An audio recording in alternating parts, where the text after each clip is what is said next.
मोहब्बत देखी है, अभी उसने मेरी नफरत नहीं देखी। पागलों की तरह उसका दरवाजा पीट रहा था, दरवाजा खोलना जरूरी नहीं समझा।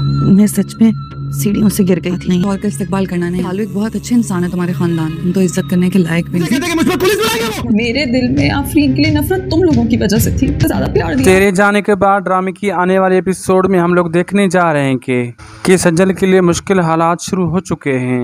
अब हर तरफ से उसकी सास उसे ही इल्जाम दे रही है, जबकि अशर को भी अब उससे दूर कर देगी, बदगुमानियां पैदा कर देगी और उधर फरीन के सफ़ीर पर अपना सब कुछ लुटा देगी।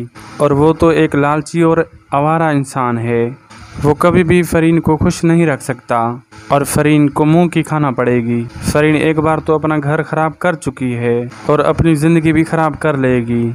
आप लोगों को ये ड्रामा कैसा लग रहा है? अपनी कीमती राय कमेंट बॉक्स में दीजिए। वीडियो अच्छी लगी तो लाइक शेयर करना ना भूलिए और सब्सक्राइब ज़रूर कीजिए ड्रामा रिव्यूज़ के लिए। मिलते हैं एक नई और न्यू इन्फॉर्मेटिव वीडियो के साथ, तब तक के लिए अल्लाह हाफिज़।